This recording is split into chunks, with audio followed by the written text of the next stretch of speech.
शांति। ओम शांति। आज है 13 अगस्त 2021 के साकार महावाक्य 13/8/2021। आज बाबा बोले, मीठे बच्चे मन मनाभव की ड्रिल सदा करते रहो। मीठे बच्चे मन मनाभव की ड्रिल सदा करते रहो तो 21 जन्मों के लिए रुष्ट पुष्ट अर्थात निरोगी बन जाएंगे।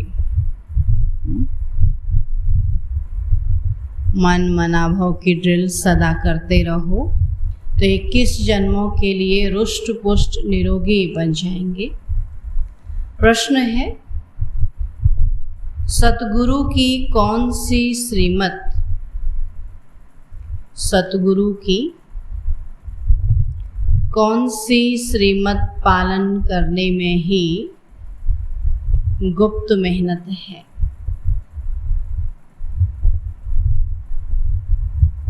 सतगुरु की कौन सी श्रीमत पालन करने में ही गुप्त मेहनत है? उत्तर है, सतगुरु की श्रीमत है, सतगुरु की श्रीमत है, मीठे बच्चे इस देह को भी भूलकर मुझे याद करो। इस देह को भी भूलकर मुझे याद करो। अपने को अकेली आत्मा समझो। अपने को अकेली आत्मा समझो। देही अभिमानी रहने का पुरुषार्थ करो। देही अभिमानी रहने का पुरुषार्थ करो।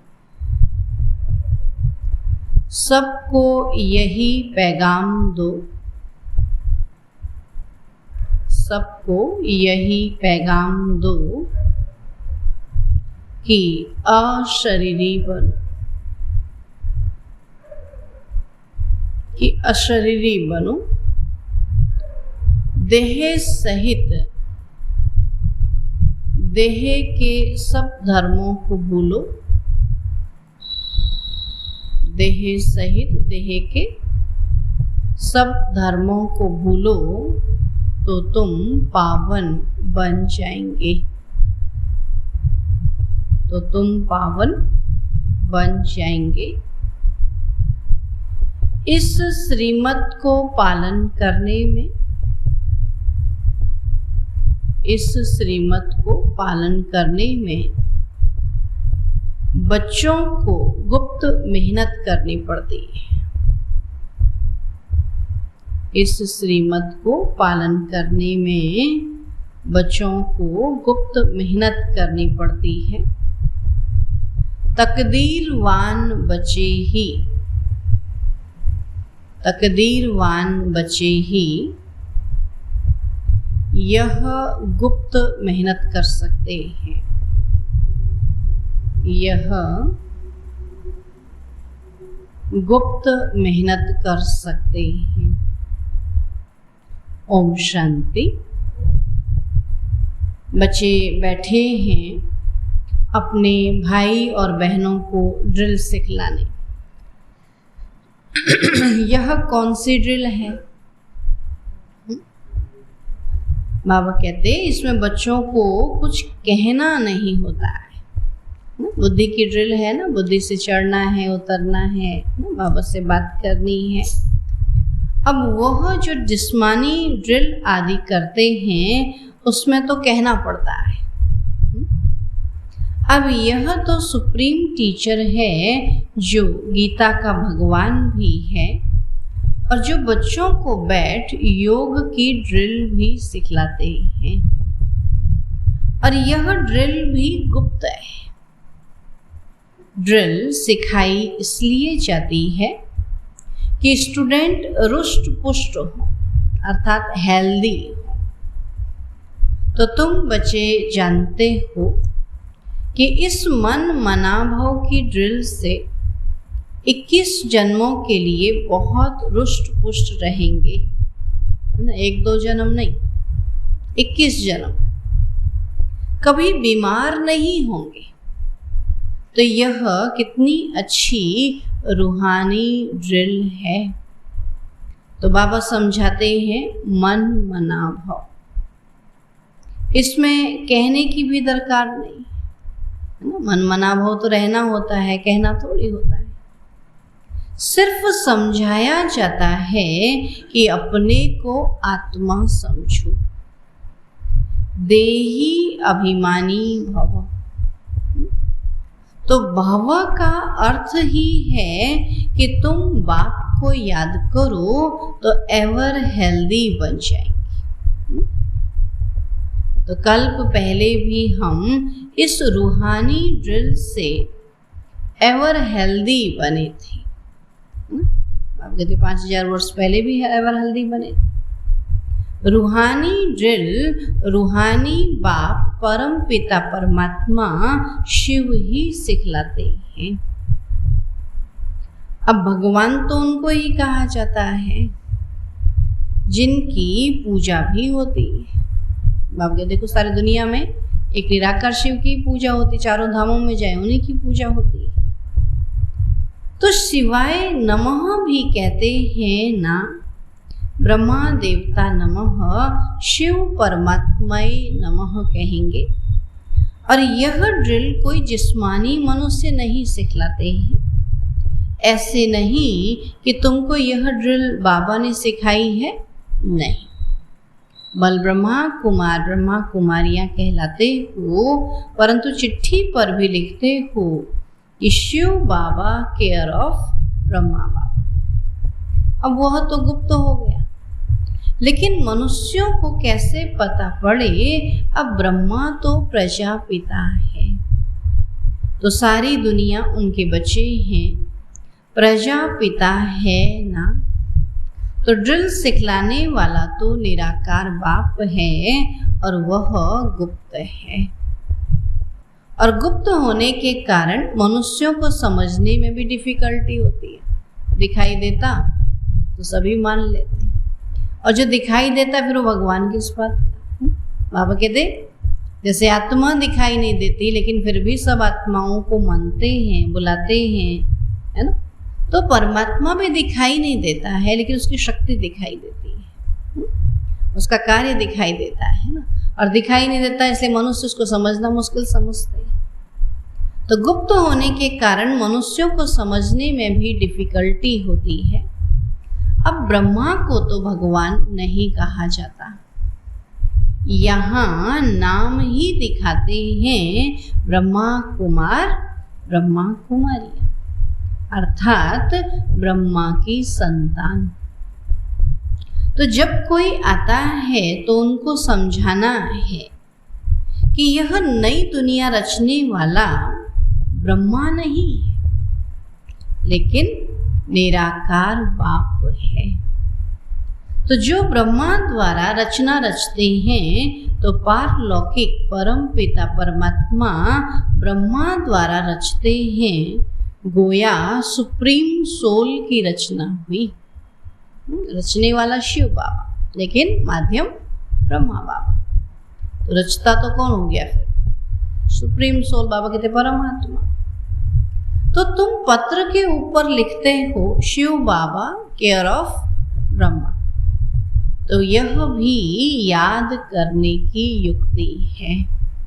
तो शिव बाबा सिखलाते हैं ब्रह्मा द्वारा और बस सिर्फ कहते हैं मन मनाओ, और कोई तकलीफ नहीं दी जाती। सिर्फ कहा जाता है कि तुम अपनी उन्नति चाहते हो और सचखंड का मालिक बनने चाहते हो, तो सचखंड स्थापन करने वाला तो एक ही सत्य बाप है, उसे याद करो, है ना। बाबा कहते वही सत्युग का रचयिता है, वही विश्व का मालिक बनाने वाला है ना? तब बाबा कहते उसी को याद करो। तो बेहद का बाप ही आकर बच्चों को कहते हैं कि मुझे याद करो तो पापों से मुक्त होंगे। कृष्ण को पतित पावन नहीं कहा जाता है, सिवाय परम पिता परमात्मा के ना। श्री कृष्ण को तो पावन आत्मा कहेंगे, पतित पावन नहीं कहेंगे। और कोई नाम नहीं लेंगे तो गॉड फादर ही कहेंगे, और सब उनको फादर कहते हैं, फिर उनको सर्वव्यापी कैसे कह सकते हैं? जब पिता कहते तो पिता तो सर्वव्यापी हो ही नहीं सकता। बाबा कहते हैं कि वह आते हैं लिबरेट करने के लिए ना। दुनिया वाले भी कहते हैं कि भगवान आते हैं लिबरेट करने के लिए। भगवान ने भी कहा मैं आता हूँ जब अति दुख हो जाता है, दुख से छुड़ाने के लिए। तो यह मनुष्य नहीं जानते हैं तो कल्प की आयु उल्टी लिखती है। तभी बच्चों को यह ड्रिल करनी है। ज्ञान तो मिला हुआ है, और जब बैठते हो तो अपने को देही समझकर बाबा को याद करो तो विक्रम विनाश होंगे। टीचर सामने बैठता है गद्दी पर तो शोभता है। कायदा है कि ड्रिल कराने के लिए टीचर जरूर चाहिए, है ना? बाबा के सामने बैठे जब आप योग करेंगे तो सबका योग लगेगा ना। कोई बड़ा टीचर तो कोई छोटा टीचर होता है। टीचर तो टीचर है ना। बाबा कहते कोई बड़ा है कोई छोटा होता है। अब तुम्हारा इम्तहान लेने की कोई दरकार नहीं, क्योंकि तुम खुद जानते हो कि हम कितना समय मोस्ट बीलवेड बाप को याद करते हैं। यहाँ पेपर लेने की जरूरत नहीं है ना। बाबा कहते हम पेपर लेने वाले कौन है? हम सब तो स्टूडेंट हैं ना। पेपर लेने वाला तो बाबा है ना। तो बाबा कहते यहाँ हर कोई जानता है हम कितना याद करते हैं। ब्रह्मा कोई मोस्ट बीलवेड नहीं है ना। ब्रह्मा का भी बाप कौन?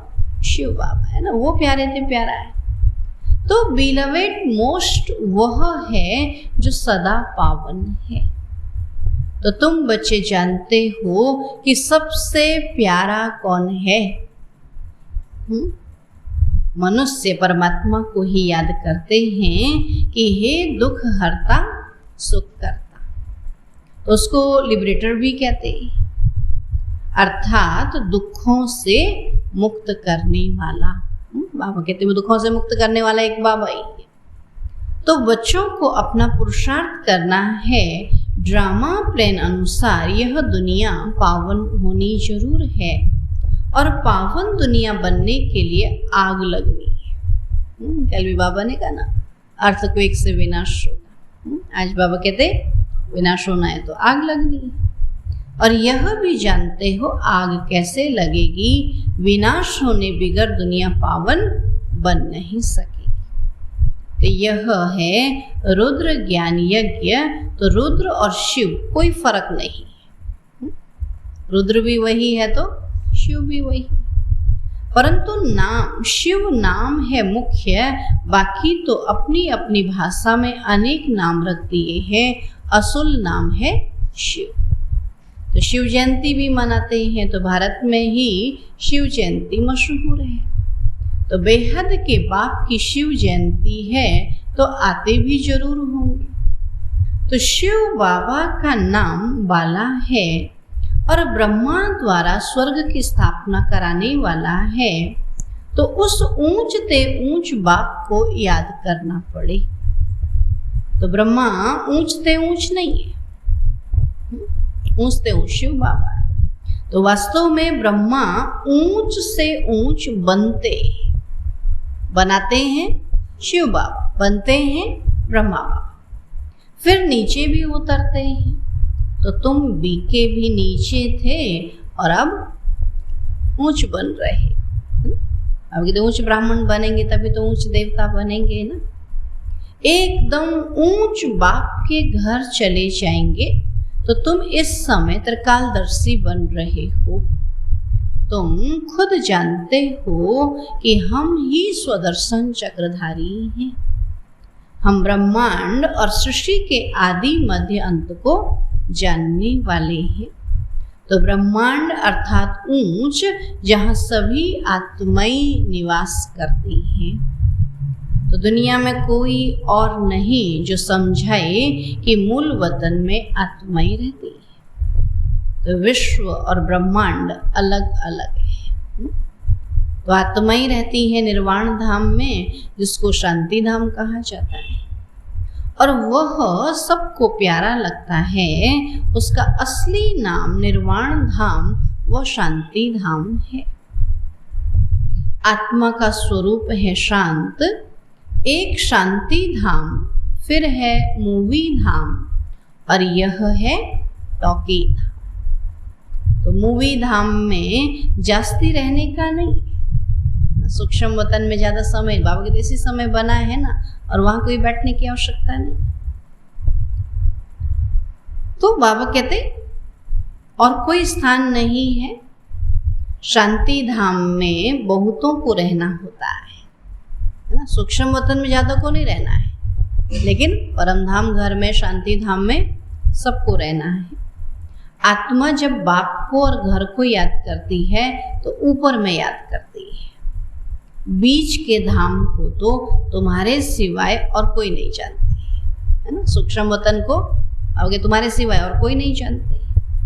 मनुष्यों को तो इतना ज्ञान है नहीं, सिर्फ कहते हैं ब्रह्मा विष्णु शंकर सूक्ष्म वतन में रहते हैं।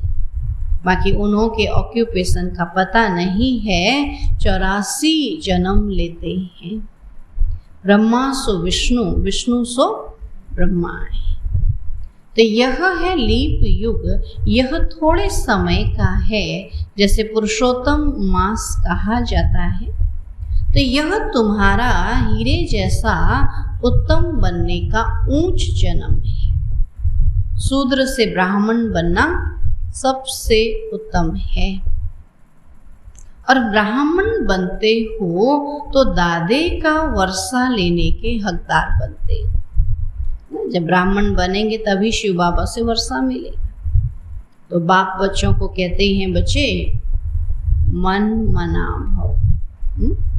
बाप का मैसेज सबको देते रहो। बाप को कहा ही जाता है मैसेंजर, और कोई भी मैसेंजर अथवा पैगंबर नहीं है। और वह तो आकर अपना धर्म स्थापन करते हैं। तो पैगंबर सिर्फ एक है वही, और वही आकर तुमको पवित्र बनने का पैगाम देते हैं। और वह आते ही हैं धर्म स्थापन करने। तो वह कोई वापस ले जाने वाला गाइड नहीं है। बाबा कहते वो तो एक ही सद्गुरु सद्गति देने वाला है, सच बोलने वाला, सच्चा रास्ता बताने वाला। तो एक ही परम पिता परमात्मा शिव है। तो बहुत गुप्त मेहनत करनी है बच्चों। सुना क्या कहता बाबा? याद की मेहनत तो गुप्त है ना, दिखाई थोड़ी दे रहा किसको याद कर रहे हैं।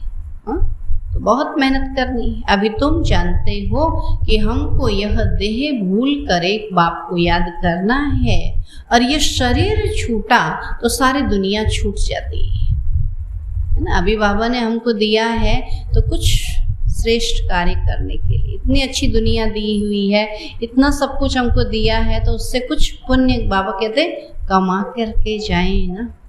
और अगर शरीर छोड़ दिया तो सब समाप्त। अब कहते फिर कुछ नहीं मिलने वाला है। ये शरीर छूटा तो सारी दुनिया छूट जाती है, आत्मा अकेली बन जाती है। तो बाबा कहते हैं देही अभिमानी बनो तो फिर कोई भी मित्र संबंधी याद नहीं पड़ेंगे। हम आत्माएं हैं, हम चले जाएंगे बाबा के पास। तो बाप राय देते हैं कि तुम मेरे पास कैसे आ सकते हो। तो यह बाबा भी नामी ग्रामी है, और इन द्वारा बाप सभी आत्माओं का गाइड बन मच्छरों सदस्य वापस ले जाते हैं।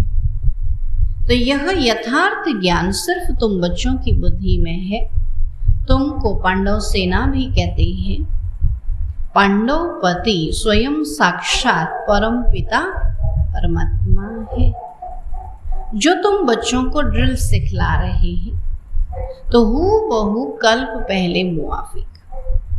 जब विनाश होगा तो सब आत्माएं शरीर छोड़ चली जाएंगी। तो सतयुग में जब थोड़ी आत्माएं हैं तो एक राज्य है। अभी अनेक हैं, फिर जरूर एक होगा। तो यह सारा ज्ञान, ये बाबा कहते हैं, ये ज्ञान सारा दिन बुद्धि में सिमरण करना है। बच्चों को प्रदर्शनी पर भी समझाना है। जब न्यू दिल्ली थी तो नया भारत था। एक ही आदि सनातन देवी देवता धर्म था। आदि सनातन कोई हिंदू धर्म नहीं था। हम ब्राह्मण सो देवता बनते हैं, यह और धर्म वाले मानेंगे ही नहीं। जो पहले आते हैं वही 84 जन्म लेते हैं। तो यह है बिल्कुल सहज समझने की बातें।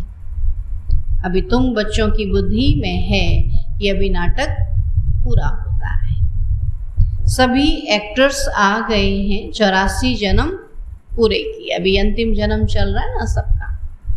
अभी तुम बच्चों की बुद्धि में, अब फिर घर चलना है क्योंकि बहुत थक गए हो ना। थक गए कि नहीं थक गए अभी? 84 जन्म लेते लेते बाबा कहते बहुत थक गए हो ना। और भक्ति मार्ग है ही थकने का मार्ग। तो अब बाबा कहते हैं, अब मेरे को याद करो, औरों को भी पैगाम दो कि देह सहित देह के सब धर्म छोड़ अपने को आत्मा समझ बाप को याद करो, है ना। सर्वधर्मानि परित्यज मामेकम शरणम व्रज। बाबा ने कहा अशरीरी बनो तो पावन बन जाएंगे, क्योंकि अब वापस घर चलना है। मौत सामने खड़ा है। आज तक तो नहीं भी दिखाई दे रहा, तो सबको दिखाई दे रहा है ना कि हाँ मौत सामने खड़ा है। हाँ? यहाँ भी बच्चे बाबा के पास सम्मुख रिफ्रेश होने आते हैं। तो बाप सम्मुख बच्चों को समझाते हैं कि बच्चे देह अभिमान छोड़ मामेकम याद करो। यह पुरानी दुनिया अब खत्म होनी है। तुम एक बाप को याद कर पवित्र बनेंगे तो पवित्र दुनिया के मालिक बनेंगे। अगर मेहनत नहीं करेंगे तो फल भी नहीं मिलेगा, फिर सजा खानी पड़ेगी। तो बाबा कहते हैं कि अपनी कमाई जमा करते रहो और दूसरों को भी निमंत्रण दो। तो बाप का रास्ता भी बताओ, कमाई भी करो और दूसरों को भी बाबा के निमंत्रण दो। बाबा के पास जाने का रास्ता बताओ। तो तुम बच्चों को भी कल्याणकारी बनना है, अपने मित्र संबंधियों का भी कल्याण करना है। यहाँ तुमको देही अभिमानी बनाया जाता है। महामंत्र देते हैं तो प्राचीन योग बाप ने ही आकर सिखाया है, जिसके लिए ही गाया जाता है कि योग अग्नि से पाप दग्ध हो जाएंगे। तो कल्प पहले भी यही इशारा मिला था। तो बाप इशारा देते हैं कि अपने को आत्मा समझ मुझे याद करो, रहो भल अपने गृहस्थ व्यवहार में। गाया हुआ है कि शरण पड़ी मैं तेरे, भगवान से कहते हैं ना कि मैं तेरे शरण पड़ी। तो यह भी होता है जब कोई दुखी होते हैं तो ऊंच ताकत वाले की जाए शरण लेते हैं। कहते हैं अब हम कुछ नहीं कर सकते, आपके पास शक्ति है, सब कुछ है, तो आप हमको मदद करो। और यहाँ तो प्रैक्टिकल में सबसे ऊंच शक्ति तो परमात्मा ही है ना। तो जब बाबा कहते बहुत दुख देखते हैं, सहन नहीं कर सकते हैं, लाचार होते हैं, तो फिर भाग कर आए बाबा की शरण लेते हैं। सब ठीक हो जाता है, दुनिया में भाग लेते हैं, है ना। और सब दुखी होते हैं, वहाँ से फिर बाबा के पास हम देख के हम कहते हैं ना कई बार, देखो आज फिर भाग आए। और 4 दिन योग करेंगे, ज्ञान सुनेंगे, 5वें दिन बोला क्या हुआ, बोला अभी फलानी बेटी बुला रही है, वो बुला रहा है, फिर गायब हो जाते हैं। और फिर सबने धक्का मारा, फिर बाबा के पास आ जाते हैं। ना। तो बाबा कहते क्या कहते, शरण पड़ी मैं तेरे। दुखी होने के कारण फिर बाबा के पास आते हैं। सदगति तो सिवाय बाबा के कोई दे न सके। तो बच्चे जानते कि पुरानी दुनिया का विनाश होना है, तैयारी हो रही है। इस तरफ तुम्हारे स्थापना की तैयारी और उस तरफ विनाश की तैयारी है। स्थापना हो गई तो विनाश भी जरूर होना है, नहीं? कोई चीज बन जाती तो पुराने को तोड़ा जाता है। तो तुम जानते हो।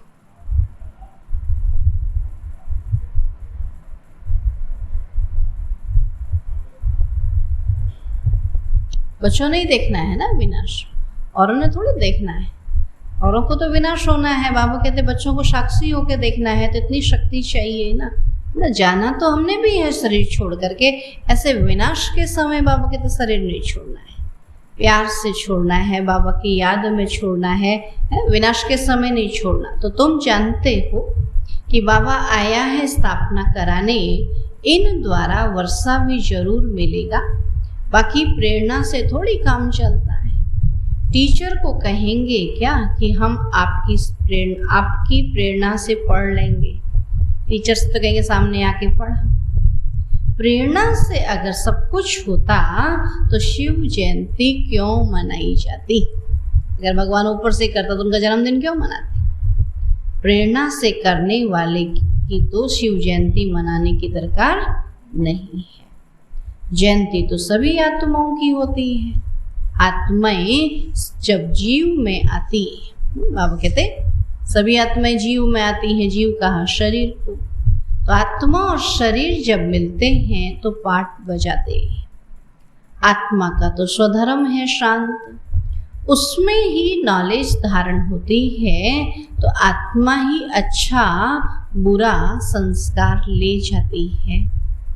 और बाबा तो स्वर्ग का रचयिता है, वहां तो पवित्रता ही है, अपवित्रता का नाम निशान नहीं है। तो यह है विषय सागर। तो कितना क्लियर समझाया जाता है। तो भी किसी की बुद्धि में नहीं आता, परंतु तुम किसी को भी दोष नहीं देते हो। ड्रामा के बंधन में सब बांधे हुए हैं ना, किसी की गलती नहीं, सब ड्रामा वश कर रहे हैं। तुम समझते हो सीढ़ी से ऊपर से नीचे उतर आए। सीढ़ी का चित्र दिखा है ना, ये कैसे सब ऊपर देवता थे, धीरे धीरे सब नीचे। अब कितना नीचे गिरेंगे? जब नीचे उतर आते फिर चढ़ने की मेहनत करते हैं, है ना? तो उतर तो आए हैं, अब मेहनत है चढ़ने की। तो अभी चढ़ने के लिए पुरुषार्थ करते हैं। बाबा कहते हैं ड्रामानुसार हमको उतरना ही है, परंतु जिनकी तकदीर में नहीं है वह ऐसे कहते हैं। जो ऐसे कहते हैं उनसे समझ जाते हैं कि इनकी तकदीर में नहीं है ना। जो कहते हैं जो होगा ड्रामा में, जो होगा देखा जाएगा। तो बाबा कहते माना वो पुरुषार्थहीन है, और फिर पुरुषार्थ भी ऐसा ही करेंगे ना। तो पहले ही समझ में आता है इनकी पुरुषार्थ करने की हिम्मत नहीं है, इसलिए कहते जो होगा देखा जाएगा। तो जिनकी तकदीर में नहीं है वो ऐसा कहते हैं। 2-4 वर्ष चलते चलते भी गिर पड़ते हैं, महसूस भी करते हैं कि हमने बड़ी भूल की है, बड़ी चोट खाई है। तो यह भी आधा कल्प की बीमारी है, कम नहीं है। बाबा कहते भूल हो गई फिर चलो। ऐसा थोड़ी जमीन में कोई बंदा गिर जाता है तो गिरा ही रहता है, फिर खड़ा होता है ना, फिर उठकर चलता है ना। तो ऐसे इस ज्ञान मार्ग में भी है ना, कहीं विघन आया, बाधा आई, गलती हो गई, भूल हो गई, फिर चलो। तो महसूस भी करते हमने भूल की। बाबा कहते आधा कल्प की बीमारी है ना, कम नहीं, आधा कल्प के रोगी हैं ना। विकार माना होता है आयुर्वेद में, विकार माना रोग। तो ये 5 विकार है, 1-2 भी नहीं।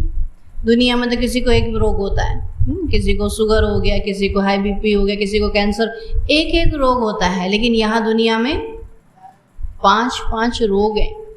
इतने बड़े रोगी को रोग निकलने में कितना समय लगेगा, है?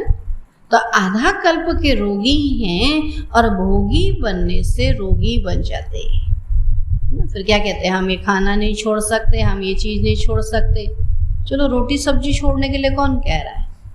बीड़ी सिगरेट शराब के इनसे ताकत मिलती है, इन्हीं को छोड़ने के लिए तो बाबा कह रहा है। लेकिन ये चीज़ों के लिए भी कहते हैं हम इनको नहीं छोड़ सकते, जैसे कि इनको खाने से पता नहीं क्या मिलता है।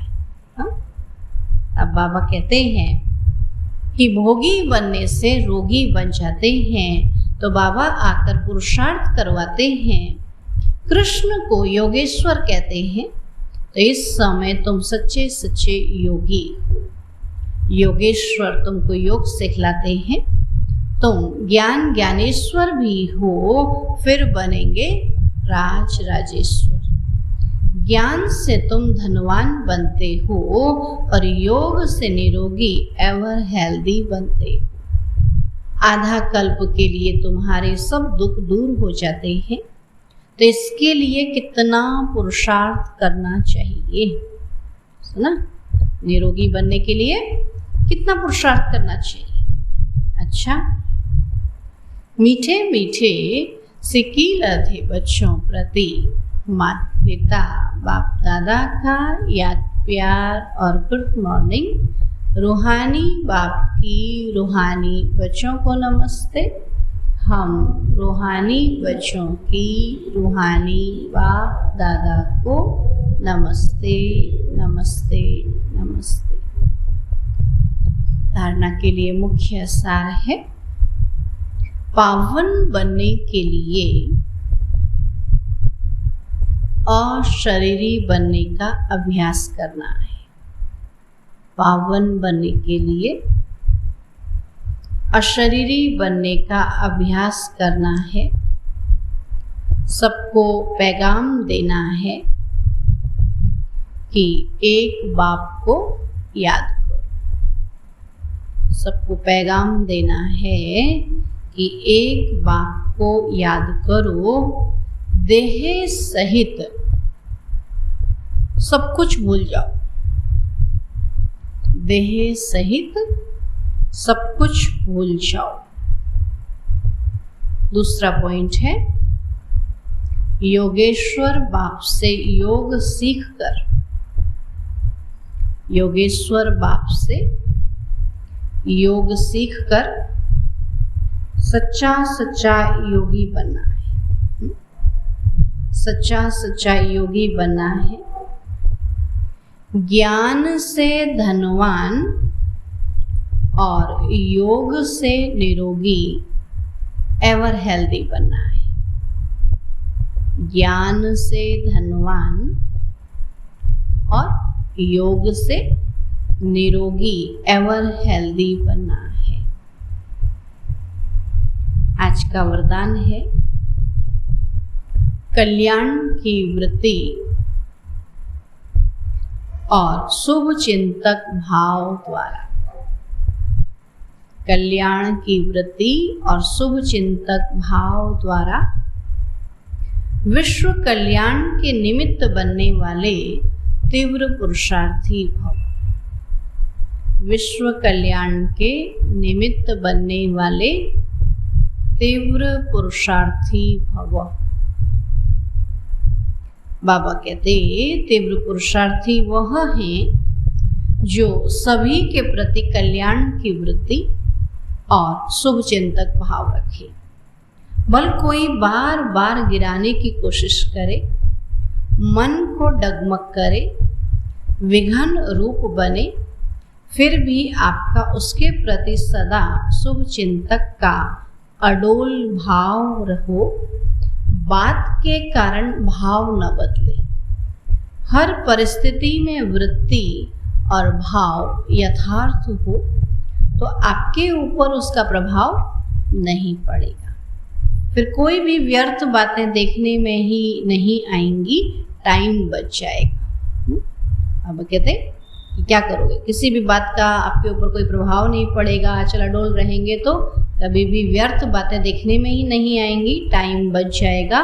तो यही है विश्व कल्याणकारी स्टेज, कि हर बात में हम कल्याण की भावना को देखें। स्लोगन है, संतुष्टता जीवन का श्रृंगार है।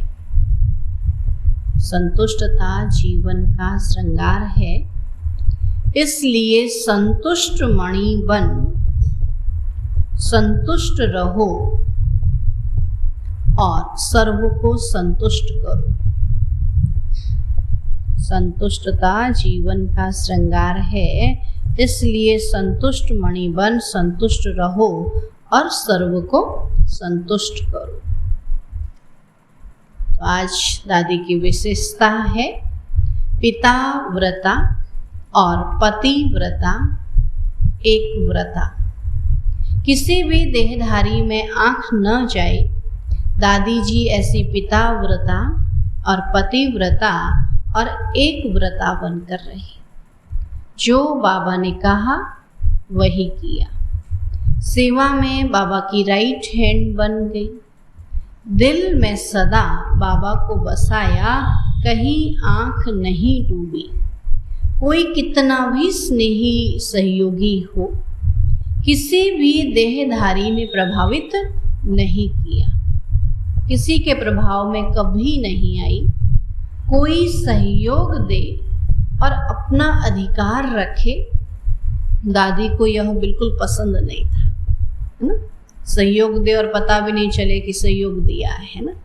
तो बाबा कहते कोई सहयोग दे फिर अधिकार रखे, दादी को ये बिल्कुल पसंद नहीं था। दादी कहती थी दिया तो बाबा को दिया, फिर हम पर क्यों अधिकार रखते, है ना।